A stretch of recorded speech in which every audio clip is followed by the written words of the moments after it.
Hello and welcome to C-Suite Secrets. I'm Heather Parsons, your host, a serial entrepreneur, fractional CFO, and a business value strategist. I've spent years juggling business and family life while helping entrepreneurs scale, optimize cash flow, and build real financial success. On our show, we bring you real conversations with founders, executives, and operators about what actually moves the needle in business. No fluff, no filler, just smart strategy, systems that work, and insights that you can put to use in your business right away. With that, let's dive right in.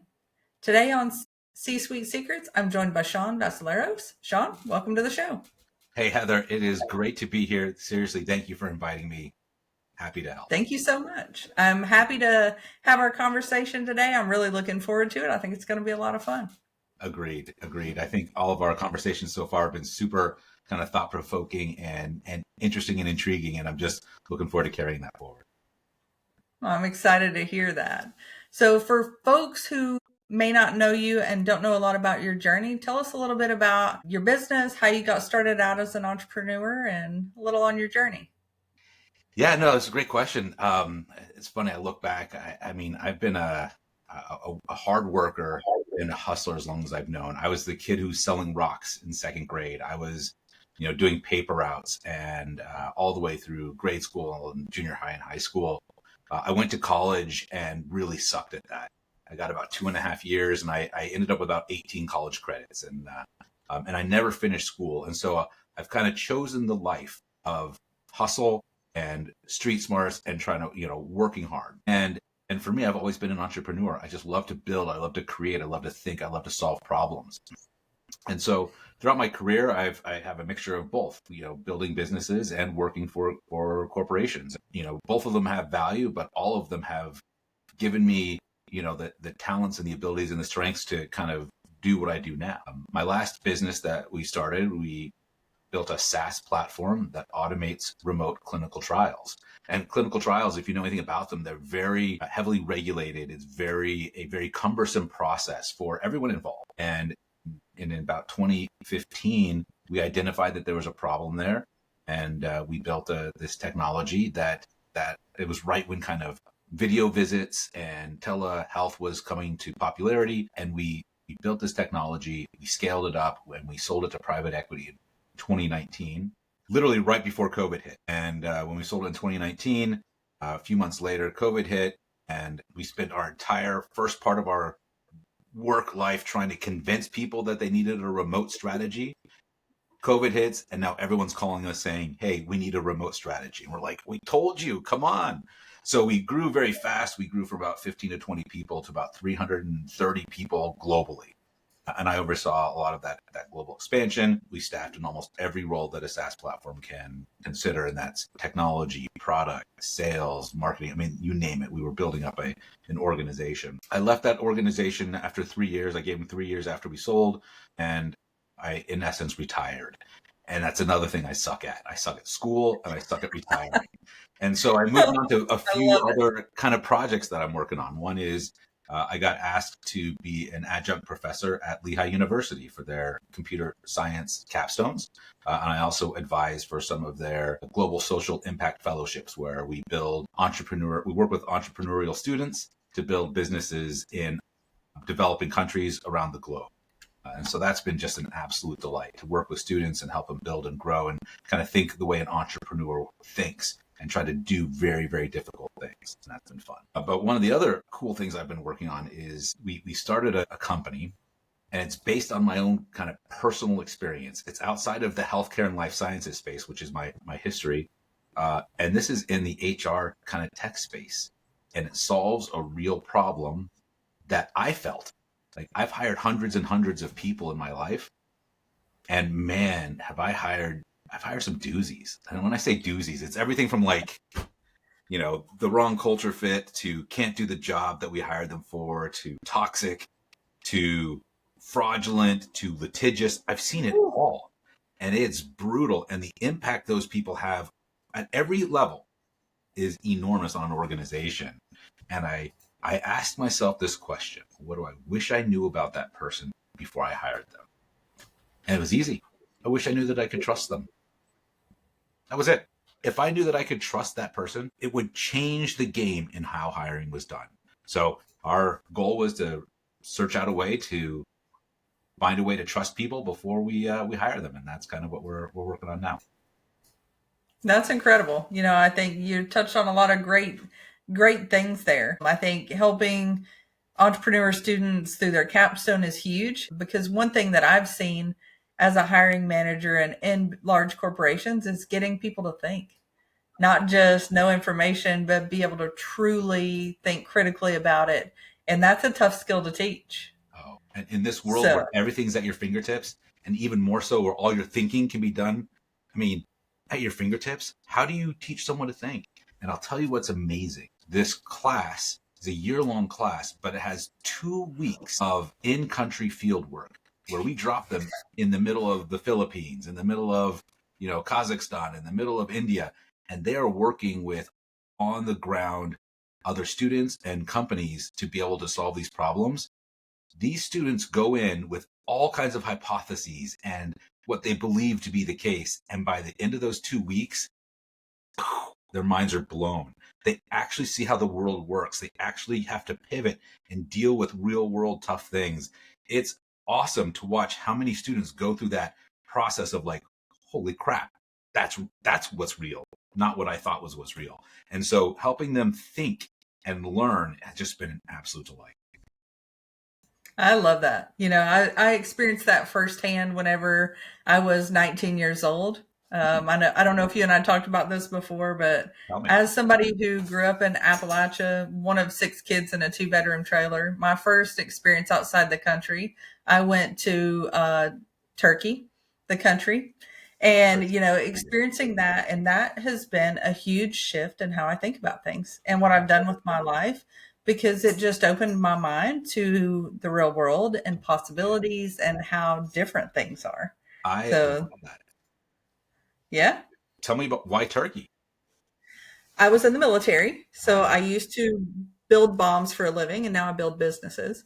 Um, so in 2001, I joined the Air Force, and my first duty station after 9/11 kicked off was Incirlik Air Base, Turkey, and I spent 18 months there.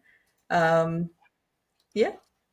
That's So I amazing. love that you're taking kids to do that. I think it's crucial to how you think. I've taken my kids out of the country to experience some of the same thing, because it just gives you a vastly different perspective from what the value systems look like to how people operate. And I don't think there's any better teacher than travel and seeing firsthand. 100% agree. Good for you. Our kids need it. They're going to have to, the art or the skill of critical thinking is going to be diminished as thinking gets outsourced. And I'm nervous about that. I find myself struggling with that, right? It's where and when do I use ChatGPT versus really thinking through the problem on my own? Some of my best skills would be solving problems, but if I can just ask someone to help point me in the right direction, where's the learning in that? And I personally struggle with that. Right. And I experience and see a lot of the same thing. It's like the part that I think is going to be very different, talking about kids and the future and how this is going to look, is using something like ChatGPT. I really believe that you need to know a little bit about the subject before you ask, or you need to ask it in a way that it teaches you rather than just gives you ideas and information. Otherwise, you'll never think for yourself. 100%. Well, and it's super obvious. Like I'll tell you, grading papers and work from college students, you can tell immediately who's done their own work. And I'm a huge fan of leveraging AI to solve problems, help thinking, point in direction, be an editor. But if you rely on it for everything, it's super obvious. Yeah, absolutely. And I think we see that a lot in, website build, social media. We definitely want to use it as a tool to speed things up, but not necessarily as a replacement for humans or the way we think about things. Yeah, no, I agree. It's the way I explain it. It's funny. One of my previous to this last business that we sold, I would run ad agencies, primarily in the healthcare space. And I always we built websites and marketing and sales materials. I always wished that I could sit next to an engineer and just like, hey, try this, do that. And they hated that. Like, and so engineers do not want that. They're like, give me the whole plan, let me go away and do my thing. And I always wanted to like, hey, let me pivot and do that. That is what AI in the engineering world is like now. It's you have this person or this thing next to you that's willing to kind of brainstorm and iterate with you, but you have to know what you're asking for. And you have to know kind of the systems and how it all works. You can't just make things up. And so if done correctly, it becomes an accelerant. It just, if you're using it as a replacement, it's just not that great. Yeah, I agree. I'll tell you a funny story. I used AI to do some research on the new 50-year mortgage that's out. Oh yeah. And do you know that the math was wrong? Was it really? I believe it. It was real. Yeah, it was not correct. So Yeah. like if you were to use a regular mortgage calculator, you'd get a different answer. It was No. not vastly wrong, but it thinks so quickly Yeah. that it doesn't do all the calculations right. So if you don't know or have some sort of basis going in as to what something should look like, That's right. You can't. the answer could be wrong Happens because it more and definitely more. hallucinates. I mean, relevant, but maybe irrelevant to your audience. I'm a diehard Eagles fan, and it was Cowboys I'm Day. sorry. I know, right? And Cowboys Sunday is a big deal for us because that's a big rivalry, and we ended up losing to them, which is terrible. But I'm sitting there, and I was like, "Hey, ChatGPT," I was talking to them, "What time is the game today?" And they're like, "The Eagles play the Chiefs today at 4:15." No, they play the Cowboys. I'm pretty sure. Oh no, they're like they were 100% right. I was like, "Make sure you're 100% right." And it took it 3 to 4 times before I was like, "Go look at the NFL schedule." And they're like, "Oh my gosh, I'm right. I mean, I'm wrong." And so if you don't know something going into it, you're right. You're going to get incorrect information, and that's scary. And it becomes obvious. For sure. I think that as you're talking there, it also takes me back to what you were talking about with being right about humans as they come in and flow through our businesses.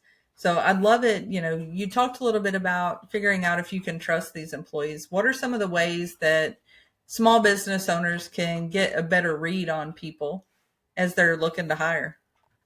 Great question. So, I mean, having gone through the hiring process so many times, I've gone through very meticulous ones, which took like 6 weeks and 10 interviews, and those have their strengths and the weaknesses. And I've been through interview processes that have taken a week where we found someone we really liked up front and we just pushed them and ramrodded them through the system.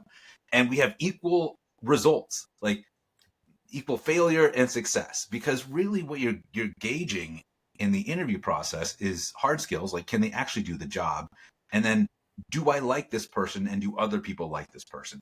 That's really all you're gauging. The thing that is probably the most important, and we have data that shows that a person's character and their ability to be trusted and their integrity is actually a more important indicator of success than their experience or their skills. And so there is just absolutely no way to quantify that in a credible way right now. So for example, Heather, if I'm interviewing you for a job and I want to know if you're trustworthy, what are my options? Option one is, Heather, are you trustworthy? What do you say to Right. that? Like, of course, hey, sometimes I may, not return the shopping cart, but mostly I'm trustworthy, right? My option number two is to ask you questions to try to get you to tell me about the time when you had the opportunity to be trustworthy. And of course, you're going to tell me a great story about a time when you were trustworthy. Now, these are valuable because you're getting to know the person, you get to hear them. My third option is I'm going to call your references. Okay. Right. Well, your references are your champions. These are people that you already know and you've already vetted and they're going to say great things about you. I call your champions. I'm like, is Heather trustworthy? You better believe she's trustworthy. And if that's the case, those are really the only options we have. Okay. The only options we have. Now, there are some self-assessments out there that you can have the candidate take to find out their personality and their culture fit and even their trustworthiness. But I'm a firm believer that those assessments can be gamed. Like I'm confident that I could take an assessment and have the outcome be what I need the outcome to be. Right. So if it's not possible, which it legitimately isn't right now, how do we solve this problem? And what we figured out is that there are people who absolutely know whether you're trustworthy or not. They know whether you can be trusted in the workspace. They know whether you treat others with respect, whether you take feedback with humility, whether you're accountable for your actions, whether you have grit to do tough things, whether you're confident enough to build others up. They know these things. There's just no way to ask them. So we found a way to ask them with your consent. And that's the magic of it. With your consent, our system goes and predicts who you used to work with. You don't give us a list of names, we predict it. And we then ask them to give us candid feedback. I mean, imagine if you could line up 10 of your previous coworkers that you don't pick, and we could just ask them what their observation was. It's not an assessment. It's like, what have you observed? And our survey was designed by a leading organizational psychologist. This guy has 120,000 some citations on his work. I mean, he knows what he's doing. And the survey that he generated is genius. It is observable behaviors on a slider scale. I have never seen this person. Always, never, never, never, always, always, whatever it may be. And we're able to take that data and the nuance of a slider scale to generate insights into that person's character from people who have observed that person in action. That's very interesting. So it also begs a couple of questions as I think about it. You know, being an accountant, taking some auditing classes, right? A couple of things that we always look for is, number one, you talk about trustworthiness. Number two is opportunity. Yes. Right. We're trying to make sure that we don't put those two together. So as you're looking at this, how does opportunity fall into it? Because speaking as somebody who's been at multiple Fortune 100 companies, some cultures are a better fit than others, right? It's like, okay, whenever I worked at Deloitte, it was like I'd found my people. I love the people I worked with there. There's a few that I was like, we can do better here. Fair. But all in all, it's like, okay, these are my folks. Yeah. But some of the other places I'd been, I was like, it's okay. It's a job. It's fine. But it wasn't necessarily the same fit. Yep. So how do you factor some of those things in? Well, so here's what we do. We have a scale and an algorithm that maps out relationship. So I don't know that we really address opportunity. If you have an opportunity to meet, like we call it career variety. So if you've worked at one company and there's two people in that company for 20 years, we're not going to be able to get enough kind of independent reviews to generate any kind of report. But if you've worked at 3 or 4 different companies, 2 to 3 years at each one, you've interacted with enough people for us to be able to get those insights. Now, the magic of what we do is we take the people and we map out their relationship. So are they a direct report? Are they a manager? Is it just a peer that you've worked with or someone who's had limited exposure to you? And those are all weighted, right? So the impact that they have on your output is all weighted based on that relationship. We then find out, how long ago did you work together? If you worked together 5+ years ago, you're weighted less than someone who's currently working with you. And then we also look at how long you actually worked together. So if you've worked with someone longer than 5 years, your impact is maximized. And if you work with someone for less than a year, it's minimized. And you put all those together and you start getting a construct of these relationships. And all of a sudden it makes sense. And you're able to kind of weed out what's real and what's not. So if you have one person that just didn't like you, and it happens, like, trust me, I look at my list of people, like, plenty of people that just do not like me. And they have the opportunity to be honest, right? Hopefully they would be honest. And they're like, look, that he struggles here and here, but was great here and here. But who knows? They may just tank you. But our system weights all of that out, and we make it so that one person can't tank you. Now, if you have 3 or 4 people that don't like you, then system working as intended, right? That's a red flag or a flag that the hiring manager should look at. Does that make sense? Does that help with it? Does. I think that's great, because I think as somebody who, works with candidates, or as candidates think about this in the future, that, Bill over there in Department X didn't like me. They don't have to worry about that as much, because Bill should have seen that you come to work every day. That's exactly right. And even if they didn't like you, having a system to where it kind of factors some of that stuff in, it does. Shouldn't be that big a deal. Yeah. And the thing is, we're also not measuring like random things. We're measuring, like, did this person show up when they said they were going to show up? Now, if they don't like you because you didn't show up when you said you were going to show up, then that's helpful. Tell us that information. But it's really about that. It's not about, and there's no open text. It's not like, hey, this person stole my sandwich. We don't care. That's not what we're trying to find. So there's no open text that a reviewer can give. So we're able to really keep it clean. That's awesome. I call that say-do ratio.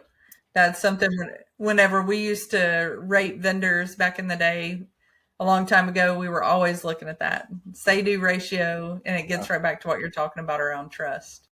And I think it's important. We thought about the say-do ratio being added into our questionnaire, but we came up with a different way to do it. But you're 100% right. Like people, I love that ratio. Yeah. That way, at least you have a way to quantify it. And I think it's smart. I know you'd mentioned a little bit about all of your experience kind of leading you to where you are in the HR space. So what has been consistent going from clinical trials to all of the different areas that led you to HR and what you're doing today? What I found is even in my career in life sciences, I was always on the ops side. I was like the problem solver. I was the smoke jumper. I've made a career of jumping into big problems and big needs, internal, external, doesn't matter, and solving that problem through relationships, through processes, systems, and tools and people. Like that has always just been my jam. And so when this came up, I was like, that's a problem that needs to be solved. And let me just obsess over it and spend a ridiculous amount of time solving that problem. And so that's really what it came down to. It wasn't a formal, I would say very few people choose to jump into HR tech. Like it's a tough space to be in. I felt called to do it, right? I felt pulled to do it because the thing that we're doing is so unique. And we live in a world, I'm going to go philosophical for you with you for a second. We live in a world where it's publicly seen where unscrupulous characters get rewarded, right? That's true. Where character doesn't seem to matter in the reward system that our children see. I don't necessarily pine for the day, but I appreciate and respect the day when a handshake meant something. Ooh. When your word meant something, right? That to me, what were the good old days, right? Where people could be trusted because of their reputation, because how they acted. And I heard a great quote. It was, character is as character does.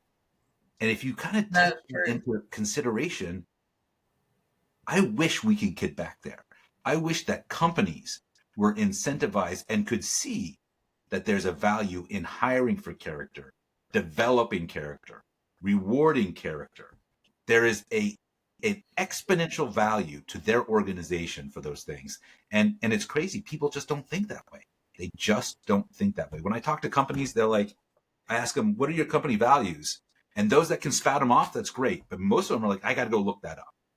And then I was like, well, how do you hire for those values? Well, we ask them questions and gut and references. It's like, do you really feel like you're hiring people that, and so every company has values. Like they talk about it. They put in PowerPoints and posters on the wall.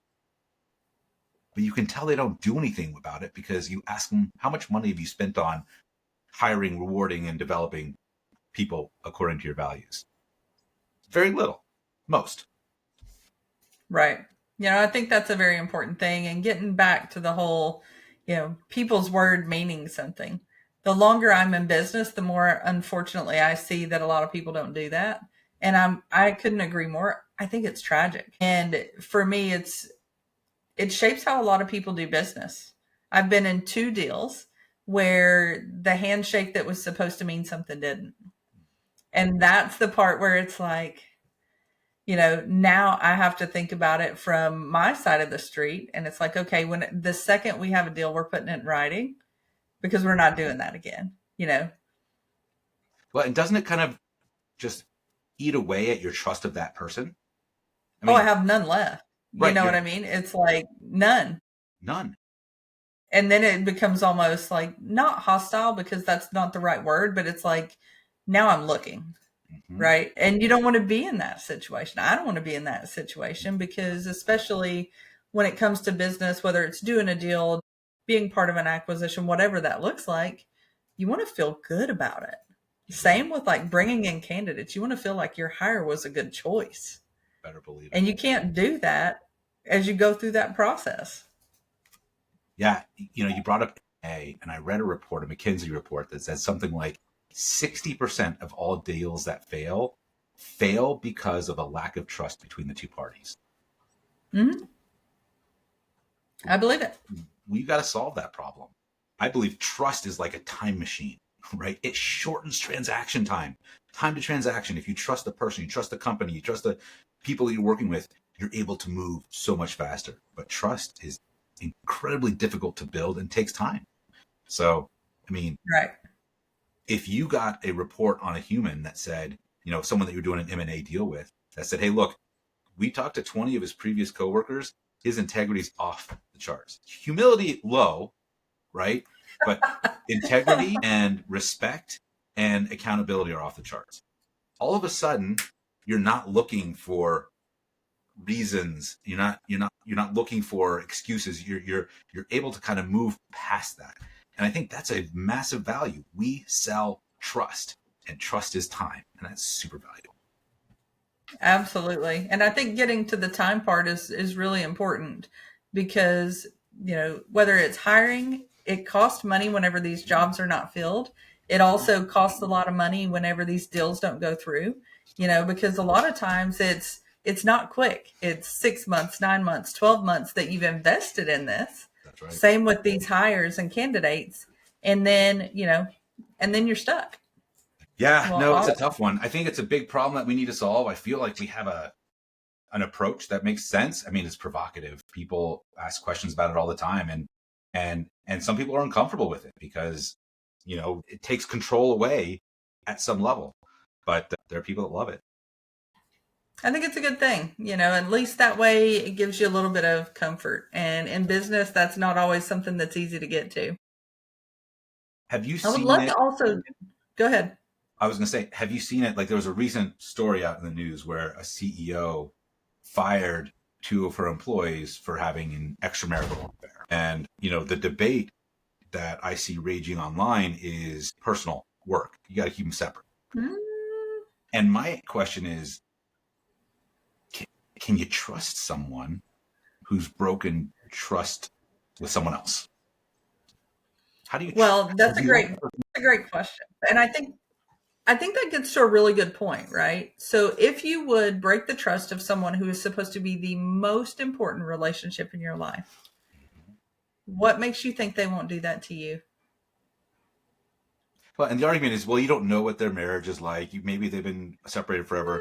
Well, maybe, right? But still, I think that even if you're able to see past those things, that trust is broken and eroded. And now I'm looking, it's like a loose brick syndrome. Now I'm looking for other things. And now that's taking my time. And so I don't know. Half the internet that's massive overreach. And the other half is like, well, what if you don't trust them? I think it also begs another point, right? So if you've been in a marriage or been in a relationship and it has eroded, what do you do about it? Yeah. Right? Yeah. Is that the time to go find someone else and not talk to your spouse? Or are you doing other things? Well, the beauty of it is you have to make a choice. Yeah. Right. Regardless. The hard one or the easy one? That's right. Regardless of the effort or regardless of the outcome, you made a choice at some point. And that choice is what's led you to this action and this effort. So at what point are you accountable for that choice? Right, exactly. I think trust, as someone else said it, I read a comment, is like, trust is not a light switch, or trustworthiness is not a light switch you can flip on and off. You can't like be at home and not trustworthy and then be at the office and be trustworthy. What do you think about that? I think that's interesting, right? So I think it goes back to where we also, the last decade or so in corporate America, they wanted you to bring your authentic self to work. Yeah. I grew up, starting out speaking about being in the military in the don't ask, don't tell era. Yeah. And it's very different. Yeah. I think that I'm a middle of the road gal. Most things, there's an extreme on both ends, and I want to avoid that. I like to try to stay in the middle. It's like, I want to have a good business. I want people to be happy working at my business. I want to know that you are who you are all the time. That's like, becoming an entrepreneur and doing things online and being in social media. Like, I want that to be who people see me as all the time. Yeah. Not two totally different polar personalities. So I think it's hard to separate. I 100% agree. And there are very few. I remember taking the DISC. Did you ever take the DISC profile? Oh, yeah. Mm-hmm. And I remember, I don't know if this is the way it's always done, but the way it was done was the results were given to us as here's how you are at work and here's how you are at home. Have you seen this before? I don't know that I looked at it from that perspective. It's been a while since I've done it, but I've done loads of those Yeah. assessments. So you know what I'm talking about. And what was crazy to me, because we brought in a consultant, this was decades ago, right? A decade and a half. And the consultant said, hey, everyone, look how different your work results are versus your home results. And I remember just sitting there and being like, why? And I get it. Like I mean, that may not be me. I have certain personality traits that just exude wherever I go, and I can't control it. And I don't know if that's a flaw or a strength, but how is someone that different at work and at home? And that's something that's always kind of stuck in the back of my mind, and it shouldn't be that way, I don't think. I don't think so either. Whenever I think about it, especially in leadership, like that sounds exhausting. Like we deal with so many things as an entrepreneur. Trying to have a different personality at work than at home is just, that's too much for me. I will say there's a difference between being a completely different person and being a little bit more polished. For sure. Yeah. You know what I mean? Exactly. But I wouldn't want my kids to see me interacting with someone professionally and be like, who the hell are you? Like, you are not the lady I see on a Right. regular basis. Right. Yeah, That's so weird. Mom, why are you it acting and is. talking so weird? Yeah. Yeah, I know, right? I mean, this crazy world we live in, like how do we be our true authentic self, and how do we bring that to work, and what does that mean for our employers, and can we be trustworthy everywhere, nowhere, or just in certain places? Like these are tough questions. They are tough questions. And I think, one question I have for you as we think about leaders and people who are running these organizations, not just people that they're looking to hire, how does this factor in for them and how they show up in their organization? Oh man, so many good questions there. So I look back at my own career, and I know the bosses or the leaders that I've had that were excellent, and I know the ones that were just not. And I look back at the ones that weren't, and a lot of it was because they weren't trustworthy. They lied. They didn't care. They were in it for the dollar, and they had a swath of bodies in their wake, right? Like that just happened. And the people that were great leaders, they still had a swath of bodies in their wake, but it wasn't because they were dishonest. It was because they were fair, right? And people didn't love that. Right. They don't love that they're fair because talent is a talent, and skills and effort are things that you can get better at. But they both had equal bodies in their wake, but one did it with honesty and integrity and being true, and the others would do it by lying, deceiving, and being underhanded. And which ones were successful? It's a no-brainer, right? Like you can tell which ones you can tell which ones are successful by that one sentiment alone. Right. No, I think that's a very valid and fair point. And it gets back to the whole, can you respect them at the end of the day? I've worked with a lot of leaders who were a little tough, Yeah. more of a hard ass, but at least at the end of the day, you knew you were going to get a fair shake. Yeah. You knew what you were going to receive from them on a regular basis, and it was fair and consistent. Yeah. No, that's 100% right. And one of our goals with what we're doing is we want, when you're hiring, it's a two-way kind of negotiation, right? Of course, the candidate wants the job because they're going to get paid, but they really want to fit in. They really want a Right. good boss. They really want an honest workplace. If you ask them, that's what they'll really want, and of course, to get paid. We feel and would love to see it where the candidate can request the character check on their boss, their line manager, and say, hey, what am I getting into? And there's no reason that we can't have that level of transparency. And so imagine that conversation. It's like, hey, let's see your character check. Okay, I'll show you yours, you show me mine. I'll show you mine, you show me yours. I got that backwards. And all of a I sudden, like it. you're having an honest, real conversation. And you're like, oh, awesome. I know that maybe low on humility, low on even respect, but I know that going in, high on integrity. I know that he's going to be honest, may not treat me great, but let me work on that together, right? And how great would that kind of two-way street be? I don't know if it's possible, but again, it's highfalutin. Right. It's definitely a goal we should strive for. I think about all of the assessments and surveys that you do in corporate America, and it's like, I think having the frontline supervisors and the leaders evaluated is just as important as evaluating candidates coming in, because the last thing we want is for them to be running off our A player talent. That's And right. we also don't want to see them, not really living up to their potential either. Because if, as an entrepreneur, if we are hiring people who are not good at the people that we bring in, they're costing us money. And we're missing out on developing those people in our organization as well. Yeah, we had someone tell us the other day, it was like, listen, I think you've built, for sure, being able to weed out the problems, which most people are fine. Most people aren't problems. But he's like, what you Right. built is an A player detector.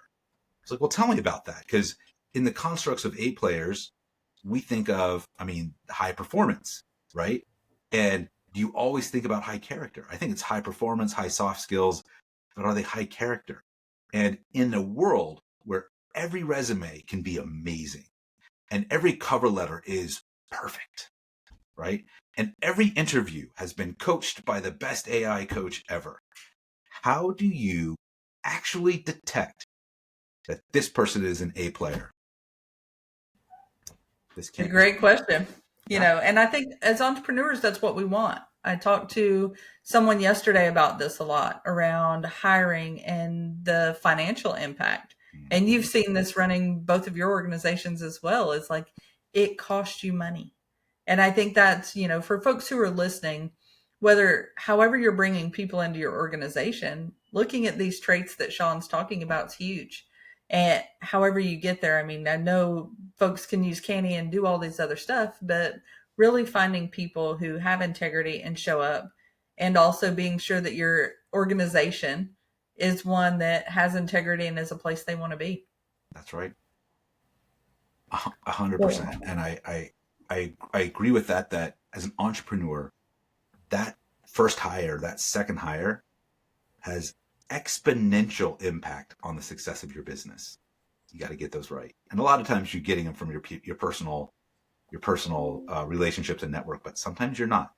And I've seen it time and time and time again, where that second and third person they bring in, they just drag the organization down. And you don't have the capital or the time or the effort No. to deal with HR issues. You're dealing with every other issue on the planet.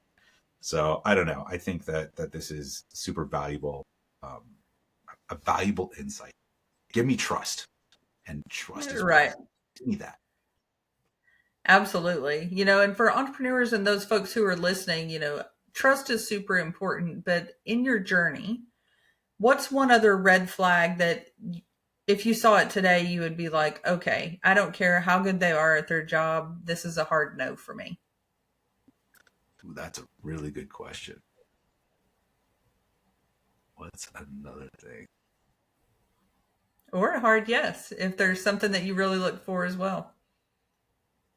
Yeah. So for me, it would have to be how you treat others, right? And That's the so one for me. you've probably read the story about, hey, when I interview people, I leave them in the front foyer for 10 minutes late, and I want to see how they interact with the people sitting at the front desk. And while that's not scalable and super interesting, obviously an indicator, I love that premise.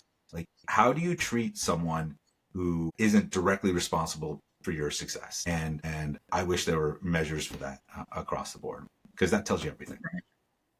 Yeah, and as people begin to kind of climb the ladder, and for entrepreneurs, I think the dinner interview is important. And I would love your take on that, Yeah. because you see so many different factors. Oh, yeah. It's funny. We've done a few of those where we'll do like a group dinner, and we want to see how they deal in the dynamic of the group. And I have one person that we brought in for like a group dinner, and we weren't bringing her in for an executive position. It was a technology position. And the indicators were that, like, she's not going to fit in, and she's not going to do well here. But she crushed it everywhere else. But remember what I just said? I just said that she doesn't fit in. Like, the culture the loud, the fun, the exciting. She turned out to be one of the best employees I've ever had. So how do you, I mean, she was respectful to everybody and kind and gracious and generous. So none of those red flags. But from a culture standpoint, you're like, maybe she's not going to be the one you go have drinks with. And some people hire that way, and some people don't. But that's kind of one of those stories where those dinners tell you a lot about people. Right, exactly. And I think that fit's important, but I think knowing your organization well enough to know, hey, like it doesn't really matter if my CTO goes out for drinks with the guys in technology. Doesn't matter. Right, or my finance person. That's right. As long as they're kind and respectful and doing the other things that really hit on the values, yep. It's like, okay, I have to pick and choose what's going to matter most. We had an open role, and I was meeting with the C-suite, and there were two candidates who were awesome. And this is before Canny. Like, we would have run this on them, right? Yeah. If it existed. But there were two candidates, and one was like someone we would have gone for drinks with. Loved that guy. And someone was someone we wouldn't go and have drinks with because it just didn't seem that fun. And everyone wanted person A. Everyone. And I said, are you sure? Because I feel like we've got a whole bunch of these. We don't have a whole bunch of these. And we want someone who can think this way and who can act this way and can hold us accountable in this very highly regulated space. And it turned the tide. And so bringing this person in, same kind of story. I think that when you have a diversity, if you keep hiring people that you like and are charmed with and that you could have drinks with, then you miss out on the diversity of the amazing other kinds of people that are critical for an organization's success. I love that. And I truly agree, and as I think about like the dinner interview, I'm not really looking for if they're somebody I want to go have drinks with. Yeah. I want to know how they do in the dynamic. How do you treat the wait staff? Yep. Like, are you good inconveniencing other people? How do you show up? Are you a diva, for a lack of a better way of putting it? So those are a lot of things that I definitely look for. And I love what you all are doing and how you're showing up and helping people get these A players and rock stars on their team so that they can succeed in business. It's really what it comes down to. Simple goal. Right. So, Sean, one final question I have for you. I would love to hear, what is one secret you wish that you would have known starting out as an entrepreneur? Oh my gosh. Well, it's something that I learned through this journey, right? I can't say I've always been a high character individual. I can't say that. And so my personal realization through going through this process was that, oh man, there were things that I did where I was dishonest, where a handshake didn't mean something.